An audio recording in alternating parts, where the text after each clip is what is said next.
Chapter 1. The Key That Still Bleeds. The phone vibrated against Elena Rinaldi's cheek like a trapped insect. She came awake, gasping, the way one does when the body forgets it is supposed to be asleep. The screen glowed. Some years October 2025. Unknown Vatican landline. She answered before the second thoughts could form. Elena. Father Luca Moretti's voice was a thread pulled too tight. I need you in the necropolis. Now. Bring nothing. Tell no one. The line went dead. She dressed in the dark, jeans, boots, the charcoal sweater that still carried yesterday's incense. The apartment she had been given in the Borgo Santo Spirito was only 400 meters from the Arch of the Bells, but the night air felt colder than any Roman October she remembered. The city above was asleep. The city below never closed its eyes. Luca was waiting at the iron gate that led down from the sacristy, collar unbuttoned, cassock streaked with dust. His eyes were red-rimmed, the pupils blown wide. You're shaking, Elena said. So will you. He did not explain. He simply turned and descended the narrow spiral stairs that tourists were never allowed to see. Their footsteps echoed like slow heartbeats, down past the climate-controlled rooms where restorers worked under ultraviolet lamps, down past the steel drawers that held the bones of saints, down until the temperature dropped and the air tasted of wet stone and candle smoke that had not been lit for decades. At the lowest landing, the lights ended. Luca produced a small LED torch and a brass key the length of a man's palm. The key was old, blackened, its bow shaped like a chiro that had been twisted into a scream. Where are we? Elena whispered. Level 7, he answered. Officially, it does not exist. They call it the Hypogeum Petzelianum. Pius XII had it sealed the year I was born. They walked a corridor so narrow their shoulders brushed both walls. The torch beam jittered across brickwork laid by Nero's engineers. Elena smelled iron, mold, and something sweeter, like spoiled communion wine. Luca stopped before a door that should not have been there at all. It was iron, 3 meters high, riveted like a battleship hatch. Across its center ran a strip of crimson sealing wax, the width of a man's hand. Embedded in the wax was the papal seal of Eugenio Pacelli, Pius XII's perfect, unbroken, except for one detail.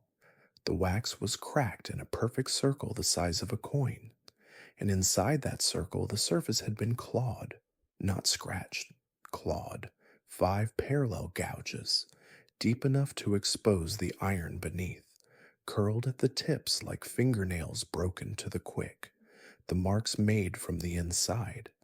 Elena's stomach lurched. That's impossible. The seal was tested in 2022. The lab said the wax contains human albumin and hemoglobin. Someone bled into it deliberately. Luca's laugh was thin. They left out the best part. The blood type is AB negative, same as mine, same as the man who poured it in 1947. He inserted the brass key. The lock turned with a sound like a dying breath.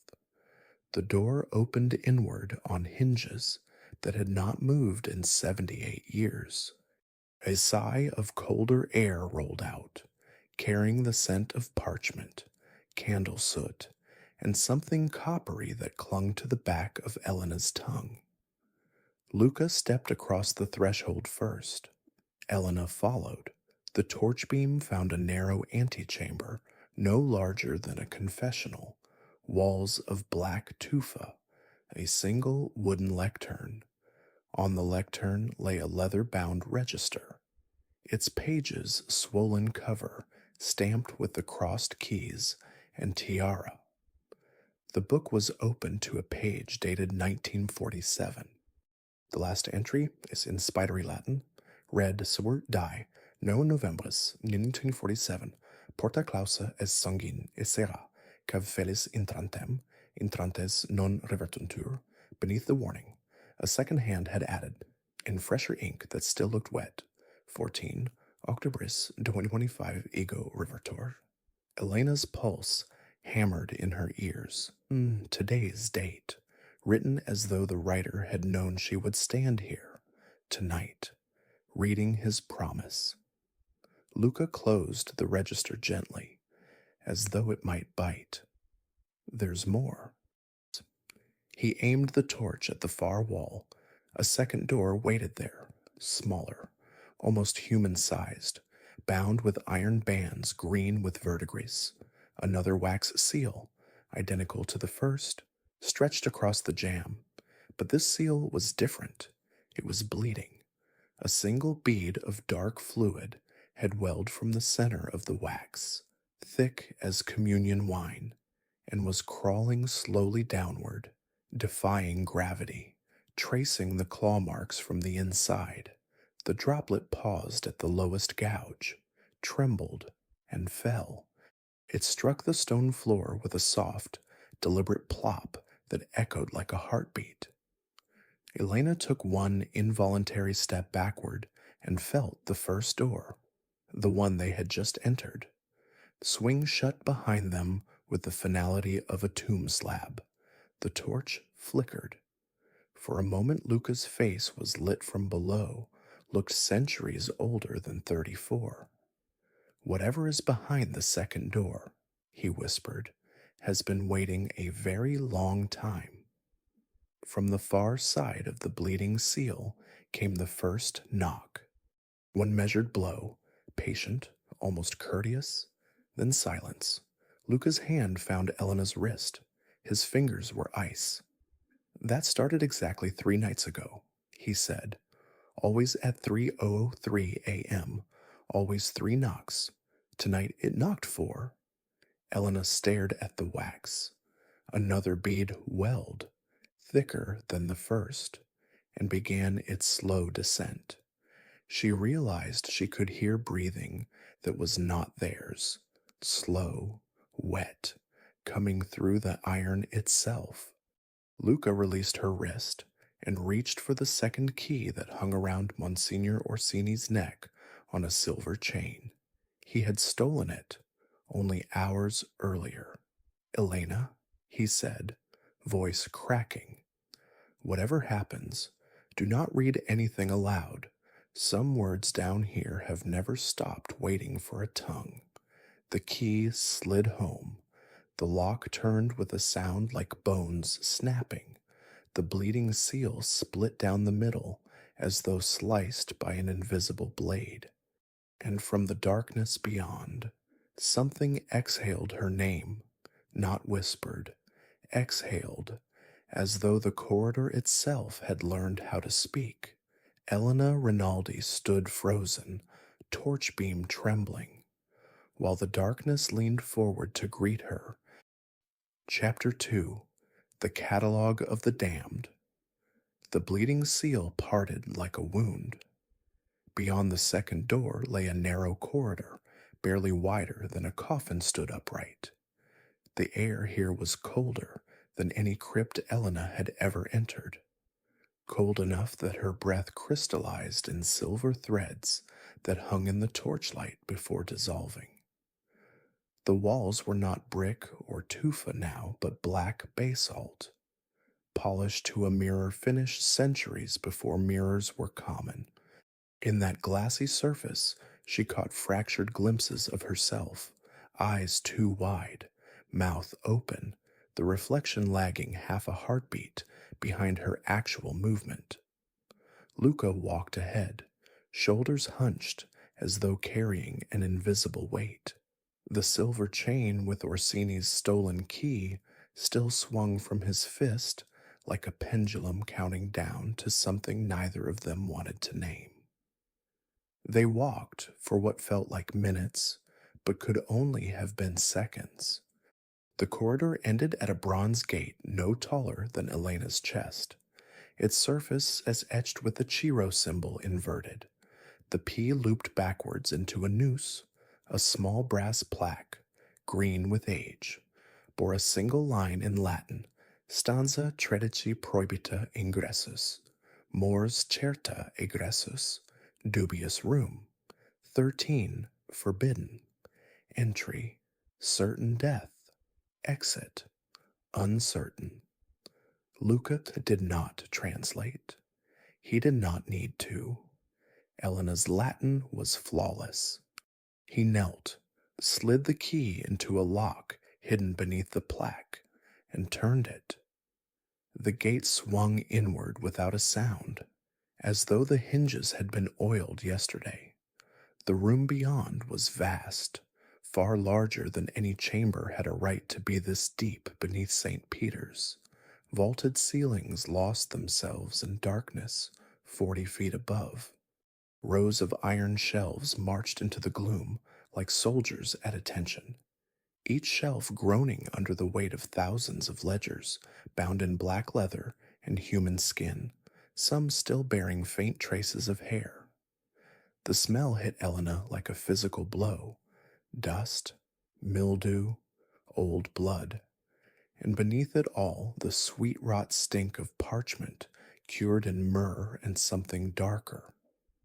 In the center of the chamber stood a single reading table of polished oak. Upon it rested the master volume. Luca did not speak. He simply walked to the table, placed the torch in an iron sconce, and opened the book with the reverence a priest shows the Eucharist, the catalogue of the damned. The spine cracked like old bones. The pages were vellum, thick and yellowed, some translucent enough to show the veins of the calf they had once been.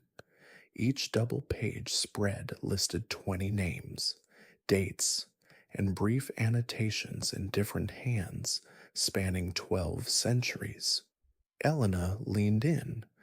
The earliest entry, in Carolingian minuscule, read 1183, Presbust Adelardus, Ecclesia Sancti Petri, Roma, Exorcismus infantis possessi, post invocationem Sancti Michaelis, Presbyter intra speculum disparuit, corpus numquam repertum.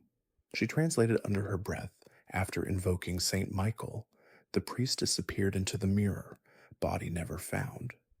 The entries marched forward through time like a slow funeral procession. 1099, Fermis, Raimundus de Podio, during the siege of Jerusalem, vanished while blessing a Saracen child. 1348, Firstus Giovanni di Piacenza. Black Death exorcism in the Lazaretto outside Avignon. Last seen walking backwards into the plague pit, reciting Psalm 91 in reverse. 1572, for Matteo Ricci, not the famous Jesuit, but his lesser-known cousin, lost in the Roman ghetto during a ritual against the ghetto demon. 1789, for Zisert Antoine de Sédir, revolutionary exorcist, disappeared the night the Bastille fell. 1917, for Zerther Maximilian Kolbe, no, not the saint, an earlier namesake, vanished from a Fatima-related rite exactly 3 days after the October apparition. The list went on: 1,378 names, 1,378 priests who had performed exorcisms and had never been seen again. Some entries were annotated with sketches, a hand reaching out of a mirror, a silhouette dissolving into candle smoke, a face melting like wax while still screaming. Elena's hands trembled as she photographed page after page with her phone, the flash strobing white across the black shelves like distant lightning. The torchlight flickered, shadows leapt and crouched among the ledgers, as though the room itself were breathing. She reached the final page. The vellum here was whiter, newer, almost creamy. The ink was black and glossy. still wet enough to reflect the torch like fresh oil. The handwriting was neat, clerical, utterly contemporary. 17 Octobris 2025 Rinaldi. Helena Palaiografa exorcismus non specificatus locus hypogeum pacelianum livellus septimus. Nota substituta voluntaria sanguis eius iam incera. Helena Rinaldi, paleographer. Exorcism unspecified. Location Pacelli hypogum. Level 7. Note voluntary substitute. Her blood already in the wax. The entry was dated 3 days from now. She stared at the words until they blurred. The ink was so fresh she could smell the iron gall. When she reached out, her fingertip came away smeared crimson black. Luca had gone very still beside her. "That's not possible," she whispered. He did not answer. Instead, he turned back 3 pages. Another entry. Same hand, same wet ink. 14. October 2025. Moretti. Luca, presbyter tentamen aperire portam prohibitam successit. Poena, traditor, Father Luca Moretti, priest, attempted to open the forbidden door, succeeded. Penalty, traitor, tonight's date. Luca's face had drained of color so completely that the torchlight turned his skin the color of old parchment. He touched the word traditor with one shaking finger, as though expecting it to burn. From somewhere deeper in the stacks came the soft, deliberate thud of a book closing, then another, then a third. The sound moved toward them, shelf by shelf, as though an invisible librarian were reshelving volumes in the dark. Elena's phone flashlight died without warning. The torch in the sconce guttered, shrank to a blue pinprick, and went out. Total darkness. In that darkness, breathing slow, patient, wet, inches from her ear, a voice that was not Luca's, not human, spoke in perfect ecclesiastical Latin, the accent Roman, the tone almost tender. Gratias tibi ago, filia mea, sanguis tus iam sufficit. Thank you, my daughter. Your blood is now enough. The torch relit itself with a pop, flaring bright enough to hurt. The catalog lay open exactly where it had been, except now the final entry had changed. 17 Octobris 2025. Rinaldi. Elena Palaiografa Moretti. Luca Presbyter et Traditor Exorcismus Completus. Porta aperta. Intrantes non revertuntur. Exorcism completed. Door opened. Those who enter do not return. Beneath the new text, in Elena's own handwriting, though she had no memory of writing it, a single line had been added in blood that was still dripping from the nib of an invisible pen. We are already inside. Chapter 3. The Photograph That Keeps Developing. Elena did not remember leaving stanza 13. One moment the torch was flaring, the catalog was bleeding, and the invisible librarian was walking the aisles toward them. The next, she was stumbling up the basalt corridor with Luca's hand clamped around her wrist like a manacle.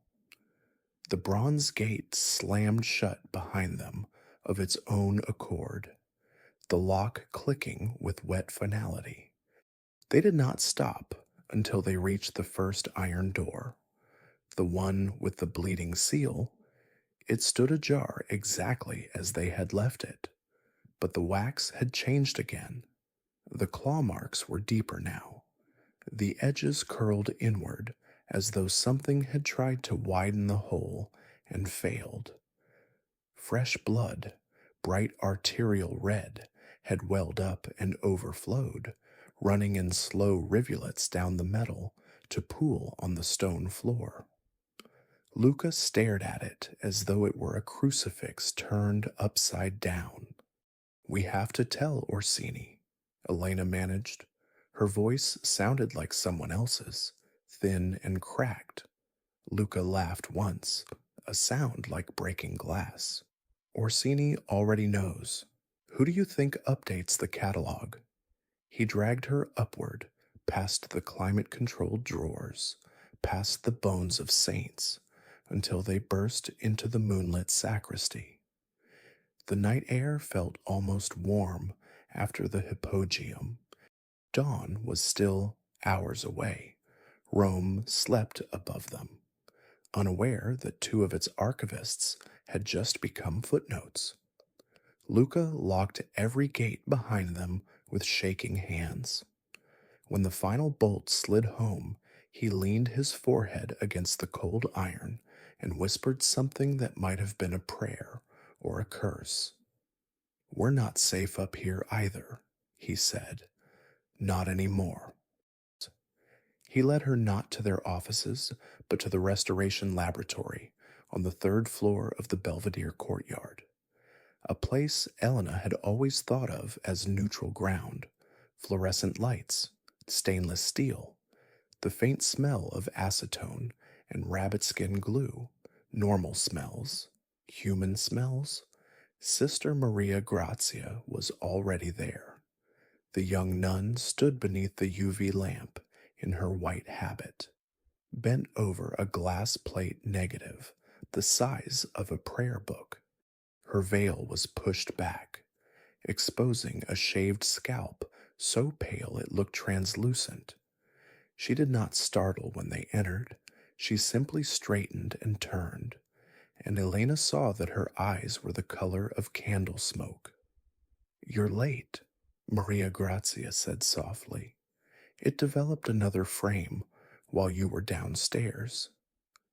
On the light table lay a negative dated 1896, the year Leo XIII ordered the first photographic survey of the secret levels. The plate was wrapped in black cloth and sealed with a lead cameo bearing the Pecci family crest. Someone, probably Orsini, had broken the seal decades ago and never resealed it properly. Elena had cataloged the plate 6 weeks earlier. At that time, the image showed nothing but an empty corridor lit by a single oil lamp, black basalt walls, a distant vanishing point, and in the foreground the blurred silhouette of a priest in a cassock and biretta, seen from behind, walking away from the camera. Tonight the priest had walked farther, much farther. He was now almost at the limit of the plate's depth of field, a tiny figure swallowed by perspective, but unmistakably closer to whatever lay at the end of the corridor.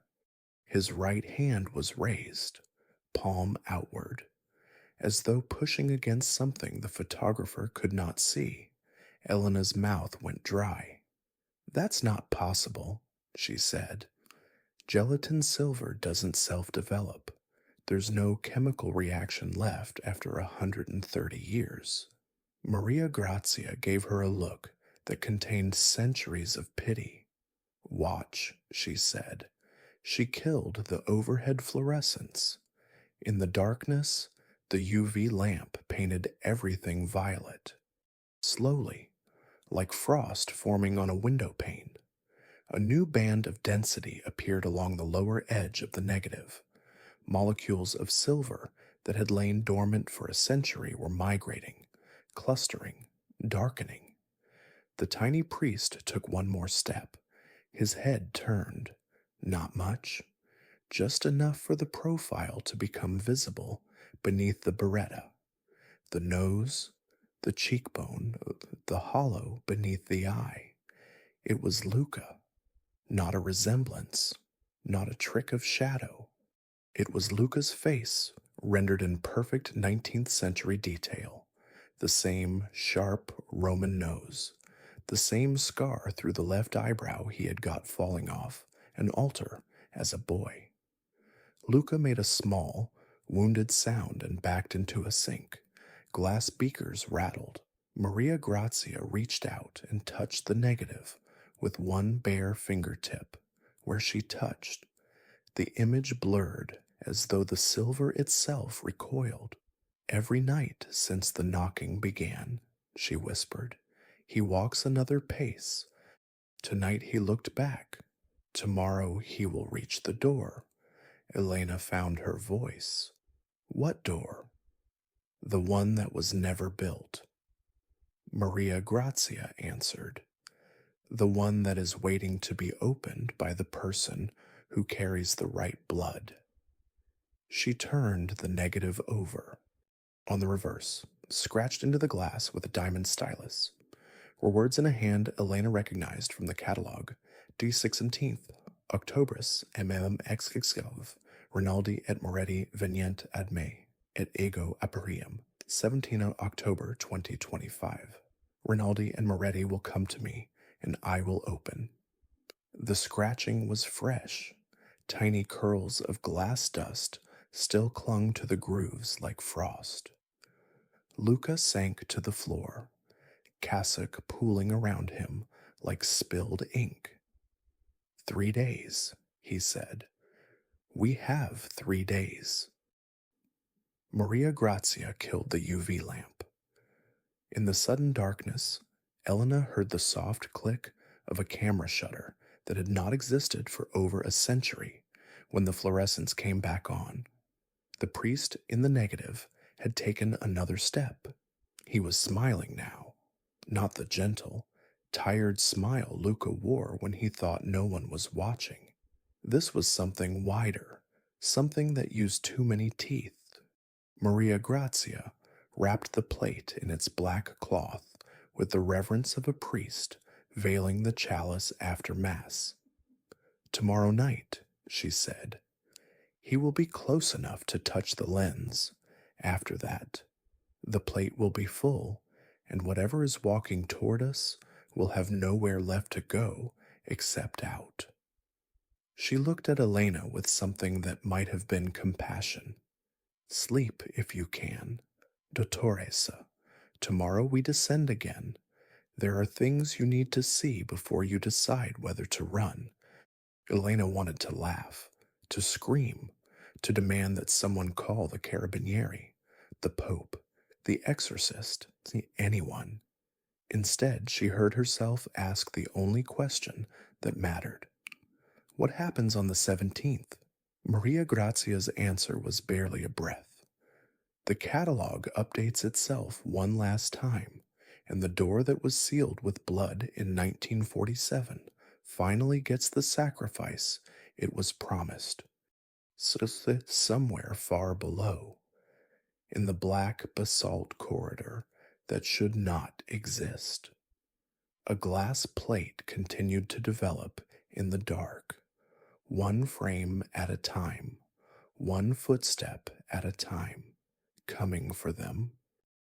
Chapter 4. The Corridor of 333 Mirrors. They descended again the following night, 15th of October, at 11:47 p.m. No one spoke on the spiral stairs. Elena's boots felt lined with lead. Luca's rosary clicked against every iron railing like a dying metronome. Maria Grazia walked between them, veil tucked into her belt, carrying a small tin box that rattled softly with what sounded like broken glass. At the first iron door, the bleeding seal had crusted into a black scab. Someone, Orsini, had tried to patch it with fresh crimson wax. The new layer had already blistered and split, weeping slow tears that pattered onto the stone like a leaking faucet. Luca unlocked the second door.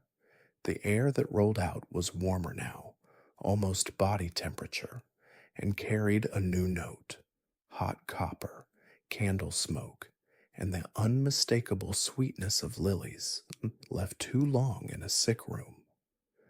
The basalt corridor stretched ahead, but tonight it was different. Where yesterday there had been only polished blackness, now the walls were lined with mirrors, 333 of them. They began at shoulder height and rose in perfect pairs to the vaulted ceiling. each framed in blackened silver, chased with tiny screaming faces. The glass itself was old, pre industrial, thick with waves and bubbles that distorted whatever they reflected. Every mirror was exactly 1 meter wide, 1 meter apart, and tilted inward at an angle that forced the viewer to meet his own gaze. Maria Grazia opened her tin box. Inside lay a single piece of chalk blessed on All Souls' Day, 1666. She drew a tiny cross on the first mirror. Baroque demon traps, she explained, voice low, installed after the possession of the Ursuline nuns. The theory was that a demon cannot bear to see its own reflection delayed.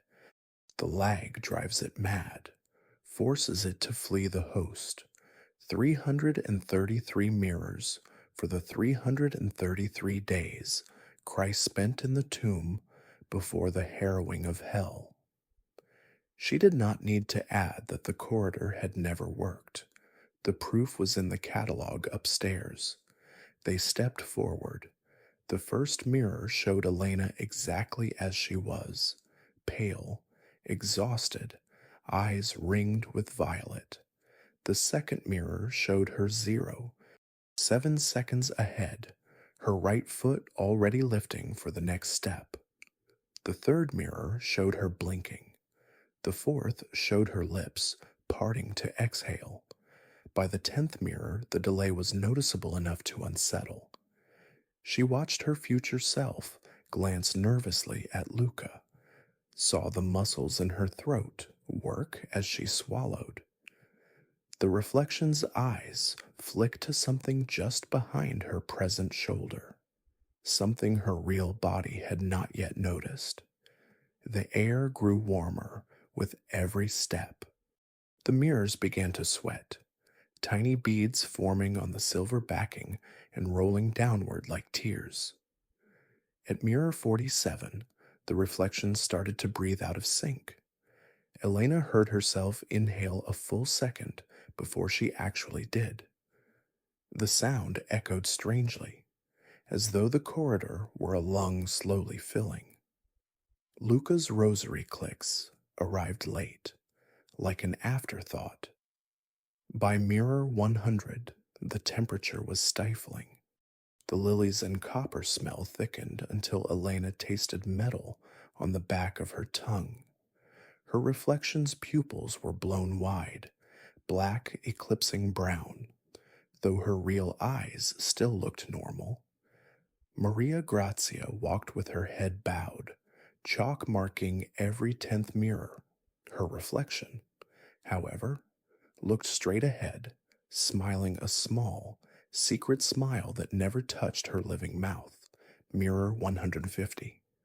Elena's future self suddenly stumbled, catching herself on the wall. The real Elena felt nothing. Yet, mirror 180. The reflection, Elena's right hand rose to her throat, fingers clawing at something invisible. A thin line of blood appeared beneath the collar of her sweater, bright against pale skin. Real Elena touched her own neck. Nothing. But she could smell the blood now, fresh and hot. Luca stopped walking. His reflection kept going for 2 full steps before it noticed and jerked back into place, like a marionette yanked by invisible strings. Maria Grazia whispered, "Don't trust the lag. That's how they get you to doubt which one is real." Mirror 225. The corridor lights, simple LED strips Luca had clipped to the ceiling, began to stutter. In the mirrors, the lights stayed steady, revealing details the real torches hid, faint scratches on the glass, Latin inscriptions so tiny they looked like spider silk, handprints in dried blood at child height. Mirror 270. Elena's reflection was crying blood. Thick scarlet tears carved channels down both cheeks, dripping from the chin in perfect synchrony with the sweat on the mirrors. Real Elena's face was dry. She could feel the tears anyway. Phantom warmth sliding over her skin. Mirror 300. The delay stretched to almost a full second. Elena watched her future self open her mouth in a silent scream. The sound arrived late, thin and wet, as though traveling through water. Mirror 313. She saw it happen. In the glass, Elena, future Elena, stood frozen while another version of herself, hair wild, eyes rolled white, dragged Sister Maria Grazia's corpse by the ankles.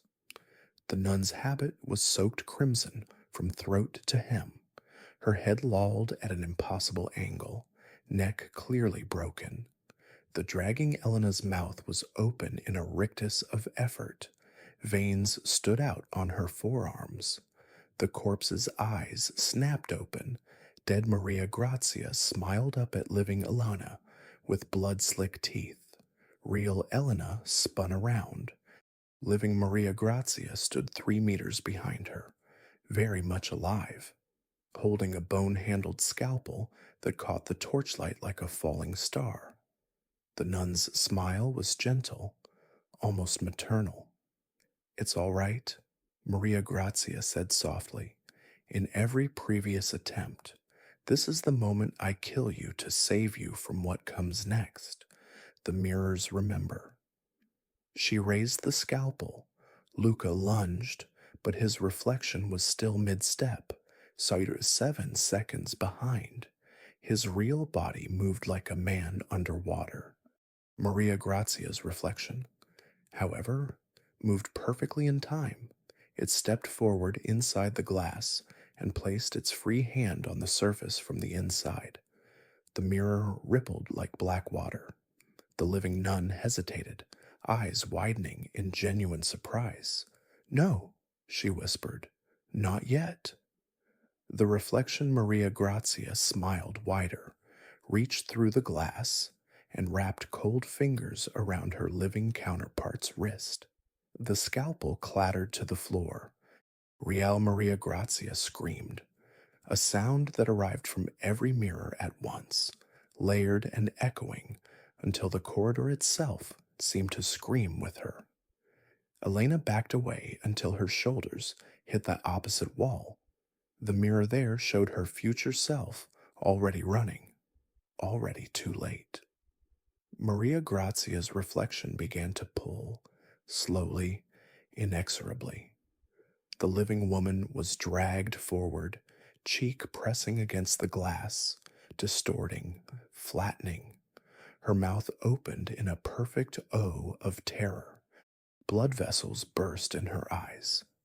Turning the whites crimson, Luca reached her first, wrapping arms around her waist, heels skidding on stone. For a moment the three of them formed a terrible tableau. Living priest trying to save living nun from her own dead reflection. The glass gave a wet, sucking sound. Maria Grazia's face pushed through first, features flattening like putty, then her shoulders, her habit catching and tearing on the silver backing. The reflection smiled the entire time, using Maria Grazia's own hands to pull herself free. When the last of the living nun vanished into the mirror, the reflection stepped fully out. She straightened her veil, smoothed her habit, now pristine white again, and picked up the fallen scalpel. Then she turned to Elena and spoke with Maria Grazia's voice. But the timing was perfect, no lag at all. 333 attempts. The thing said, 333 failures. But this time the blood in the seal is fresh. This time the catalog is ready. It tilted its head, listening to something only it could hear. 2 more nights, it said, and smiled Maria Grazia's gentle, terrible smile. Then the priest in the photograph reaches the door, and you, Elena, will open it for him. The mirrors all around began to weep in earnest now, blood and tears mingling, running in rivulets that met on the floor and formed a perfect circle around Elena's boots. From far ahead, deeper than the corridor should allow, came the soft, patient sound of glass developing in the dark, one frame at a time. Chapter 5, The Bone Scriptoria. The thing that had once been Sister Maria Grazia walked ahead of them now, barefoot, the soles of her feet leaving no prints on the dust. Every few steps, she paused to trail her fingers across the mirrors as if greeting old friends. The glass rippled at her touch like black water, and faint reflections of previous Marias, some screaming, some laughing, some with their throats cut ear to ear, pressed their palms against the inside of the silver in silent greeting. Elena's legs moved without permission. Luca's hand on her elbow was the only thing keeping her upright. He had not spoken since the corridor. His lips moved in the continuous murmur of the Jesus prayer, but no sound emerged. They passed mirror 333. Beyond it, the corridor ended in a pair of doors made entirely of human femurs, lashed together with rosary wire. The handles were carved from pelvic bones, polished smooth by centuries of frightened hands.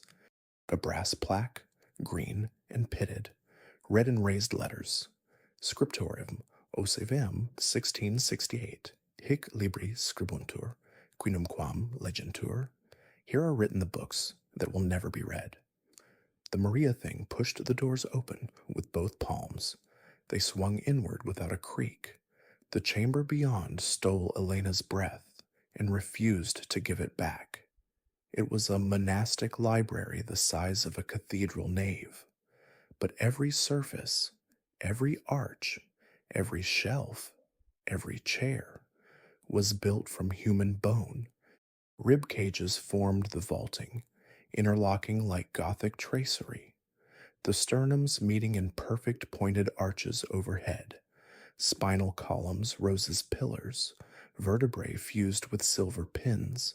Skulls were stacked into corbels, their empty orbits staring down with eternal patience. The floor was paved with shoulder blades laid like flagstones, edges ground smooth so that walking felt like treading on a field of pale, curved shields along the walls. Shelves had been fashioned from tibias and fibulas wired together in neat rows. Upon these rested thousands of volumes bound in human skin, some pale, some tanned dark, some still bearing faint tattoos of crosses or stigmata, and finger bones served as bookmarks, inserted between pages like ivory clips. Here and there a hand, still articulated, skin dried to leather, protruded from a shelf. Index finger, eternally pointing to a particular passage its owner had found important in the moment before death. The air was warm, almost feverish, and carried the scent of parchment, beeswax, and the sweet, dry perfume of old graves left open to the sun. In the center of the room stood a single scriptorium desk made from a complete human skeleton arranged in a seated position. The monk's spine had been bolted to an iron rod. His arms were outstretched, radius and ulna forming the writing surface. His skull had been removed and replaced with a large, empty cranium turned upside down to serve as an inkwell. A quill fashioned from a raven's wing feather lay across the breastbone. Upon the desk lay a single sheet of fresh vellum, creamy and new, the kind Elena herself used in the restoration lab upstairs. The handwriting was hers. The ink was blood. 16 October 2025. If you are reading this, it means I failed again, Burn level 7. Use Greek fire if you have to. Salt the earth. Collapse the stairs. Do not let Luca talk you into one more night. He is not Luca anymore. He has not been Luca since the photograph looked back. Do not trust the mirrors. Do not trust Maria Grazia. Whatever is wearing her face is older than the bones that built this room. Do not trust Orsini. He has been updating the catalog since 1947 with his own blood and calling it penance most of all. Do not trust yourself. You will feel the compulsion growing. It starts as curiosity, then becomes duty, then love. You will tell yourself you are trying to save them. You are not. You are the key. Your blood type matches the seal because it was always meant to. On the 17th, the priest in the photograph will reach the final door. He will knock 3 times. You will open it because you will believe Luca is still inside screaming. He is not screaming. He is smiling. Burn this level.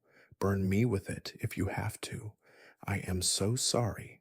Elena Rinaldi Paleographa et Clavigera. The signature was still wet. When Elena reached out, against her will, as if her arm belonged to someone else, her fingertip came away warm and red. The Maria thing stood behind her now, reading over her shoulder. Beautiful penmanship, it whispered, breath stirring the hair at Elena's nape. You always were precise. Luca, or what had been Luca, stepped forward. His eyes were wrong, too dark, pupils dilated until only a sliver of brown remained. Elena, he said gently, we're almost there. One more door, then we can end this. His voice was perfect. The cadence, the slight Roman accent, the way he clipped the final consonants when he was nervous. Perfect. Except the Luca, who had dragged her up the stairs last night, had been left-handed. The Luca standing in front of her now reached for her with his right. The skeleton at the desk shifted slowly, with the soft clicking of dry joints. The seated monk raised its head. No, the replacement skull inkwell lifted on a hinge and turned toward her. Empty sockets fixed on Elena with terrible attention. From inside the cranium came the sound of liquid stirring. Fresh blood welled up, brimming over the orbital rims, running in slow rivulets down the cheekbones and dripping from the jaw into the reservoir below. The quill lifted of its own accord, hovered above the vellum, and began to write a new line beneath Elena's plea. The strokes were formed by an invisible hand, but the handwriting was already changing, becoming rounder, more feminine, more like Elena's own. 17. October's 2025. She came back. She always comes back. She is the door. The quill paused. A single drop of blood hung from its tip, trembling. Then it fell.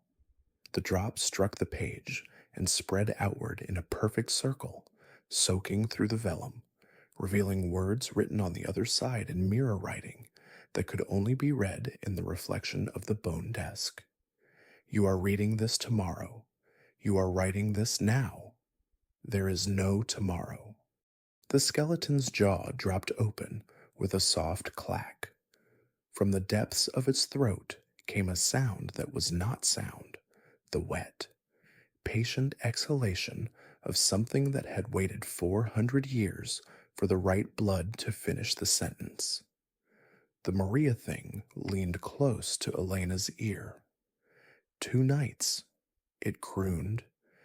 Then the catalog closes, and the library will have its final librarian. All around them, the finger bone bookmarks began to move. One by one, they turned pages in books that had not been touched since 1668. Dust rose in slow spirals, somewhere deep in the stacks. A volume slammed shut with the sound of a coffin lid. Luca, not Luca, extended his hand. Come, Elena, the heart is waiting. His palm was warm, too warm, and in the center, just beginning to open, was a small, wet, beating mouth. Chapter 6. The Heart Older Than Christ. The bone, scriptoria, did not end with doors. It bled into a descending ramp of fused scapulae and collarbones, each step a pale, curved plate that rang hollowly under their weight. The air grew warmer, humid, almost womb-like. The scent of lilies had vanished. In its place was the thick, mineral reek of fresh blood and hot iron. The Maria thing walked ahead again, humming the Dies Irae in a child's piping voice. Not Luca followed, his right hand, the wrong hand, resting lightly on Elena's shoulder as though guiding a blind woman to her pew. At the bottom of the ramp stood a single reliquary. It was not large, a cube of rock crystal no bigger than a human head, set upon a pedestal of blackened oak. The crystal was ancient, flawed with tiny bubbles and cracks that caught the torchlight and threw it back in sickly rainbows. Iron bands, green with verdigris, encircled the cube like the ribs of some long-dead saint. At each corner, a silver cherub had once knelt in adoration. Now their wings were broken, their faces scraped away until only smooth blanks remained. A lead seal the size of a host hung from the front, stamped twice, 1099, Sigillum Crucis, 1962, Sigillum Concilii. Opened once during the First Crusade, opened once during Vatican II, never to be opened again. The Maria thing stopped humming. Not Luca released Elena's shoulder and stepped aside, gesturing like a maitre d' presenting the chef's special. Inside the crystal, suspended in a clear fluid the color of pale straw, floated a human heart. It was perfect, unblemished, the size of a man's fist, deep crimson shading to purple at the valves. Coronary arteries gleamed like wet rubies, and it was beating. Thump, thump, thump. 13 beats per minute, slow, deliberate, ancient. Each contraction sent a faint ripple through the fluid. Tiny bubbles rose and burst against the crystal roof with the softest pops. The sound was intimate, almost obscene, like listening to someone else's pulse through a stethoscope pressed to the throat. Elena's own heart stuttered, trying to match the rhythm and failing. She felt it in her chest, like a fish flopping against ribs. The Maria thing spoke without turning. Cor Jesu Sacratissimum, it said, voice suddenly deep, masculine, resonant with the authority of centuries of popes. Sed non Jesu Christi, the most sacred heart of Jesus, but not the heart of Jesus Christ. Not Luca produced a small key from the pocket of his cassock, Orsini's master key, the one that opened every forbidden lock in the Vatican. He inserted it into a hair-fine seam Elena had not noticed. The iron bands sighed open like petals. The crystal lid lifted on hidden hinges. The smell that rolled out was overwhelming. Hot blood, myrrh, and beneath it something electric. Ozone after lightning. The scent of a storm that had never broken. The heart beat faster, 14 beats per minute now. Elena's gloved hand rose without permission. She watched it happen as if from a great distance. Black nitrile stretching, fingers extending, index finger brushing the glass just above the left ventricle. Contact. The rhythm locked. Thump, thump, thump. Hers, its 1. 65 beats per minute. Her resting rate slammed into the ancient organ like a hammer. The heart swelled, veins bulging, fluid churning into pink froth. A single crimson droplet forced its way through a hairline crack in the crystal and hung trembling on the outer surface. Elena felt it in her own chest, the sudden, shocking expansion, the burn of overfilled chambers, the wet slap of valves struggling to close against impossible pressure. She tried to pull away. Her finger would not move. From somewhere behind the pedestal came the soft rustle of paper. Not Luca reached into the darkness and withdrew a thin folder bound in red string, the 2018 carbon dating report. Stamped Segretissimo and signed by 3 separate Vatican laboratories. He opened it with reverent fingers and read aloud in a voice that was almost Luca's again, almost human. Sample designation, cor incognitum, hypogeum petzelianum, levelis septimus. Accelerator mass spectrometry performed 14th of March 2018.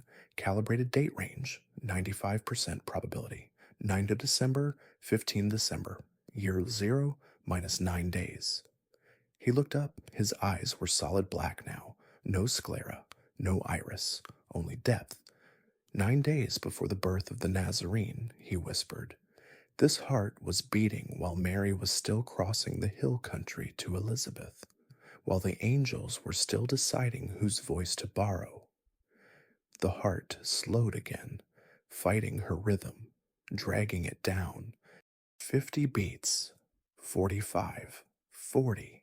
Elena felt her knees buckle. The floor tilted. She tasted blood where she had bitten her tongue. The Maria thing knelt, bringing her face level with the reliquary. Feel it remember, she crooned. It remembers every hand that ever touched it. Bernard of Clairvaux in 1099. He wept for 3 days. John the VIII in 1962. He closed the council early and never spoke of it again. She reached out and, with one gentle finger, stroked the surface of the heart. It shuddered. A single, perfect tear of blood welled from the superior vena cava and rolled down the muscle like a ruby. Tomorrow. The thing wearing Maria Grazia's face continued. It will beat 17 times per minute. The day after, 20.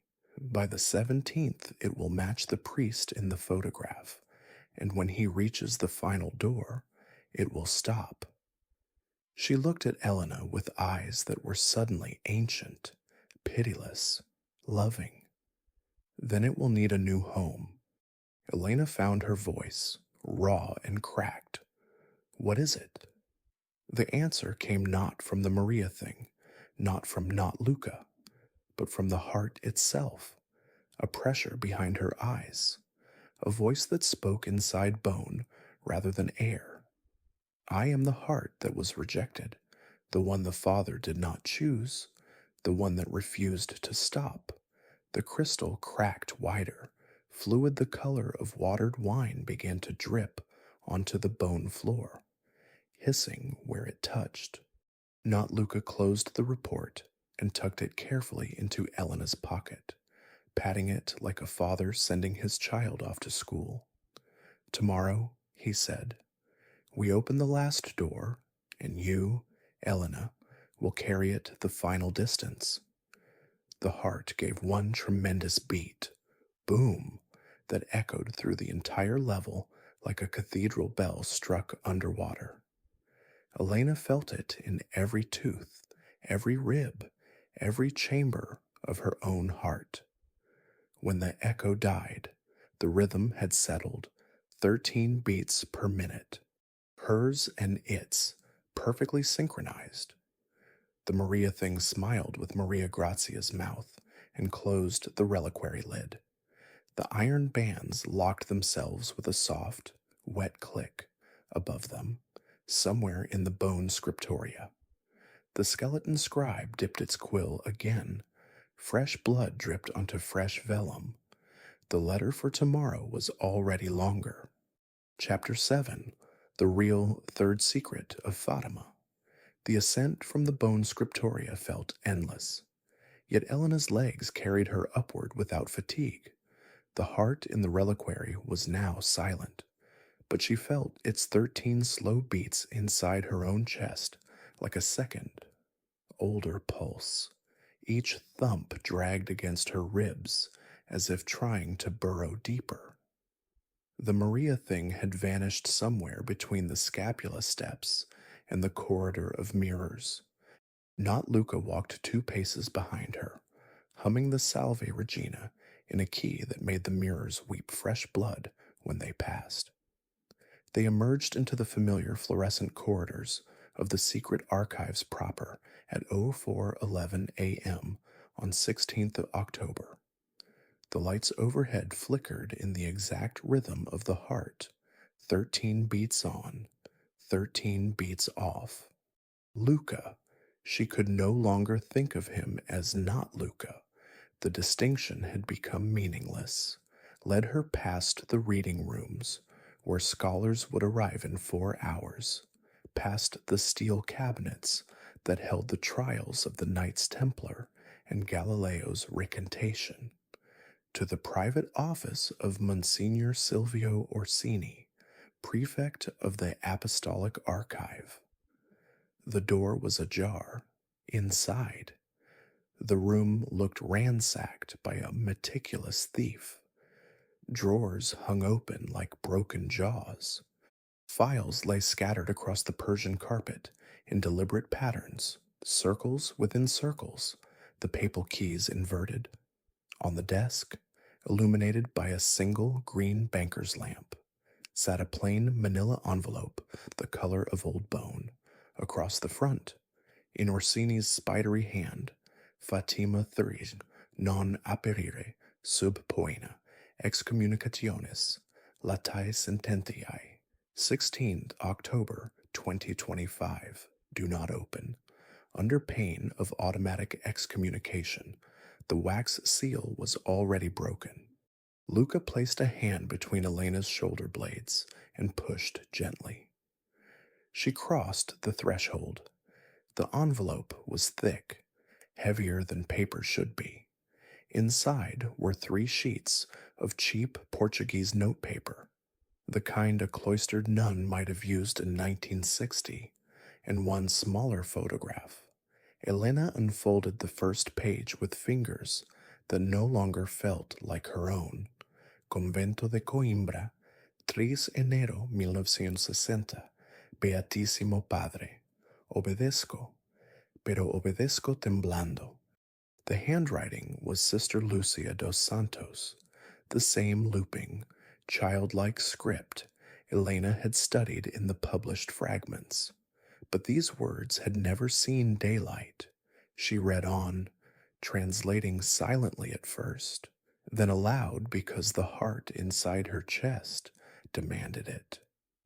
In the final persecution of the Holy Roman Church, there will sit upon the throne of Peter a man who is not a man. He will wear the face of the vicar of Christ and speak with the voice of the shepherd, but his shadow will be headless, for the head belongs to another. He will open the door that was sealed with blood in the year of the great war's end, and from beneath the altar will come the heart that was rejected before the world was made. The faithful will kneel and call it mercy. The angels will weep blood, and Rome will become the mouth through which the Ancient One returns to claim what was promised. The second page was shorter, written in a shaking hand. If this is read before the appointed time, burn it and scatter the ashes in the Tiber at dawn. If it is read on the appointed day, the reader is already lost. Pray for me. I have seen his face in the sun, and it is the face of every pope who ever lived. smiling without eyes. The third page contained only 7 words, centered, in letters an inch high. He knocks from the inside. The photograph was smaller, a Polaroid taken in this very office, time-stamped 02.17 a.m. today. It showed Orsini seated at the desk, reading the exact letter Elena now held behind him in the doorway. Stood a second figure wearing Orsini's face but taller, thinner, the cassock hanging wrong on the frame. The second Orsini had no eyes, only smooth skin where they should be, and his smile was too wide, stretching past the edges of the photograph as though the film itself could not contain it. Elena's breath caught. She looked up. Monsignor Silvio Orsini stood in the real doorway beneath the flickering fluorescent tube. He was exactly as he had always been, 71 years old, stooped and liver spots on his hands, the silver chain of the 1947 key glinting at his throat. But he cast no shadow. The light above him stuttered 13 times, yet the floor beneath his feet remained perfectly, unnaturally dark. "Elena," he said, and his voice was the voice she had heard every day for the last 6 months, dry, precise, faintly amused. "You were told not to open that." He stepped into the room. The temperature plummeted. Frost bloomed across the scattered files like white mold. Luca dropped to his knees, head bowed, murmuring Latin too fast to follow. Orsini ignored him, his blind, smiling gaze fixed on Elena. "You have the heart now," he said gently. "I can hear it. 13 beats. Tomorrow it will be 17, the day after. 21. On the 17th it will stop entirely, and then it will need a new house." He raised one hand. The skin was translucent. Beneath it, veins pulsed with the exact rhythm Elena felt in her chest. "I have kept the door sealed for 78 years, he continued.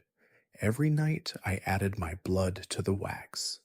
Every morning I lied to the Holy Father, but the promise was always for a woman's blood, fresher, younger, voluntary." He took another step. The fluorescent light above him died with a pop, plunging the office into green lamplight and deeper shadow. Behind him, in the corridor, something knocked. 3 measured knocks, then a fourth. Orsini's smile widened until the corners of his mouth tore, revealing not teeth, but rows of tiny, perfect papal keys. "Tomorrow," he whispered, "you will come to me of your own accord. You will bring the heart. You will open the final door. And when the priest in the photograph steps through, you will greet him with a kiss, because by then you will believe he is the only one who ever loved you." He reached for her. His fingers passed through her cheek like cold smoke. Elena stumbled backward, clutching the letter to her chest. The paper was warm, pulsing. Orsini tilted his head, listening. From somewhere far below, level 7, perhaps deeper, came the sound of glass developing in the dark. One frame closer, the Monsignor's blind face turned toward the sound, and for the first time, something like fear flickered across his ruined smile. "Not yet," he murmured.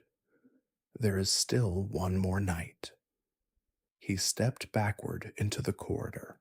The fluorescent light flickered back on. The doorway was empty. On the desk, the envelope had resealed itself. Fresh wax, still cooling, bore the perfect imprint of Orsini's ring. But beneath the seal, written in blood that was just beginning to bead, "See you tomorrow." Clavigera. Where's something red, somewhere in the building?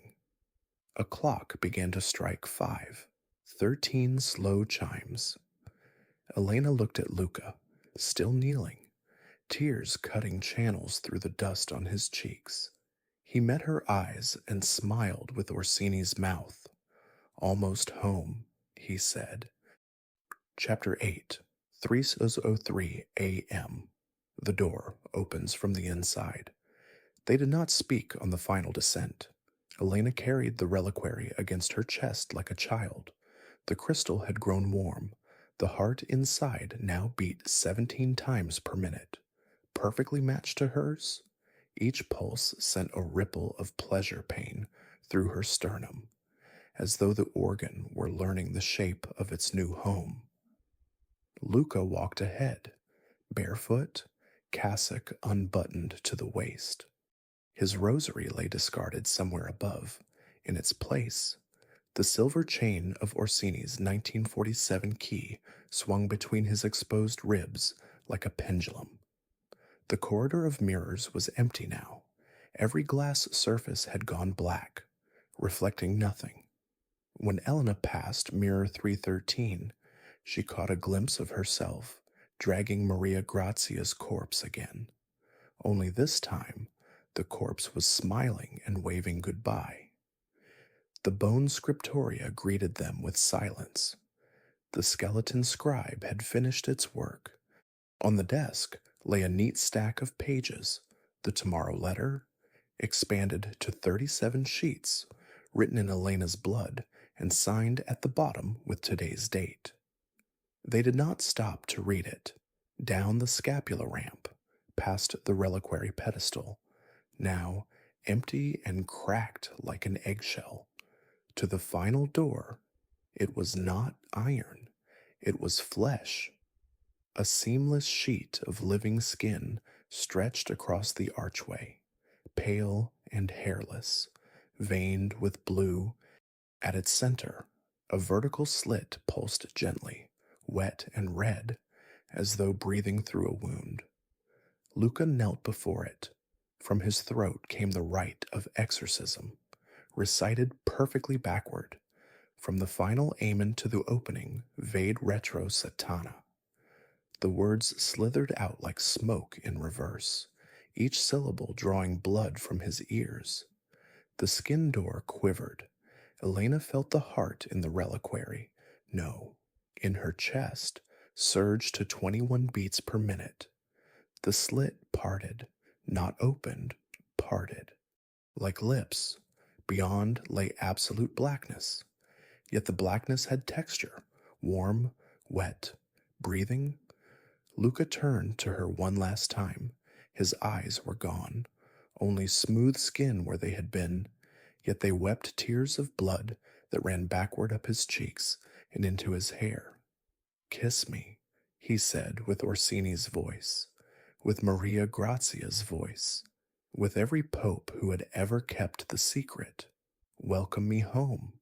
He leaned forward. Elena, against every remnant of her will, pressed her lips to his. The taste was copper and myrrh and the moment before birth. Something vast and patient exhaled through Luca's mouth into hers. His body went limp. Then it was pulled, feet first, slowly, lovingly, into the slit. The skin door closed around his ankles, his knees, his waist, with soft sucking sounds. His fingers scrabbled at the stone, nails breaking, leaving bloody crescents. His final scream was not a scream at all. It was laughter. When the last of him vanished, the door sealed without a seam. Silence. Elena stood alone in the hypogeum, the reliquary now empty in her hands. The heart was inside her, 13 beats per minute. She felt it settle, nestle, root. A voice that was not a voice spoke inside her bones. "Thank you, Clavigera." The lights died. Every torch, every LED strip, every emergency bulb, extinguished at once. In the perfect darkness, the skin door reopened, wider this time, revealing a corridor of flesh that led upward, toward St. Peter's Basilica itself. Elena walked. She did not remember the ascent. She only remembered arriving beneath the high altar at exactly 0333 ACS, the exact moment the priest in the 1896 photograph would have reached the final frame. The papal throne waited, empty, bathed in moonlight from the oculus. She sat. The heart gave one tremendous beat, boom, that shook the entire basilica. Dust sifted from the dome, and Elena understood. The tomorrow letter, the 37 pages, the 8-hour audio file that had begun with her own terrified breathing in chapter 1 and had followed her, step by step, down and down and down. She reached into her pocket and pulled out the small digital recorder she had switched on unconsciously the night Luca first called her, 0247 OAM, 14 October. It was still running. Battery, Soto 01 remaining, on the screen. The file name read, Elena Tomorrow, letter final, WAV duration, or out exactly. She pressed stop. The counter froze at 7 to 59 to 57, 3 seconds of silence. Then the heartbeat began, slow, deliberate, 13 per minute. Thump, thump, thump, and beneath it, almost lost in the recording's background, the soft, patient sound of knocking, knock, knock, knock, coming from the other side of your bedroom door, right now. The file ends. The heart settles into its new home, and somewhere in the darkness, beneath St. Peter's, the throne is no longer empty.